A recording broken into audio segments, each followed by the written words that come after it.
अस्सलाम वालेकुम फ्रेंड्स, क्या हाल चाल है। उम्मीद करता हूँ सब दोस्त ठीक ठाक होंगे अल्लाह ताला के फजल करम के साथ। तो फ्रेंड्स, आज की न्यू वीडियो स्टार्ट करते हैं। वीडियो स्टार्ट करने से पहले तमाम दोस्तों से गुजारिश है कि मेरा YouTube channel health tips home subscribe कर दें और बेल आइकन को प्रेस कर दें ताकि जो भी न्यू वीडियो है उसका नोटिफिकेशन आप तक पहुँच सके। हम बिस्तरी के बाद अगर औरत और मर्द दोनों सीना 3x के 10-10 कतरे क्वार्टर कप नीम गर्म पानी में ले लें तो किसी किस्म की नकाहत, नज़र की कमज़ोरी वगैरह कभी नहीं होगी।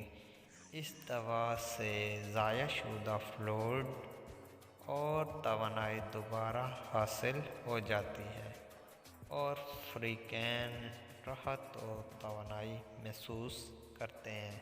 तो फ्रेंड्स, उम्मीद करता हूँ आपको ये वीडियो पसंद आई होगी। मज़ीद हेल्थ के रिलेटेड और इंफॉर्मेटिव वीडियोस देखने के लिए हमारा यूट्यूब चैनल सब्सक्राइब कर दें और बेल आइकन को प्रेस कर दें ताकि जो भी न्यू वीडियो है उसका नोटिफिकेशन आप तक पहुंच सके। तो फ्रेंड्स, अपना और अपने प्यारों का ख्याल रखें और हमें दुआओं में याद रखें।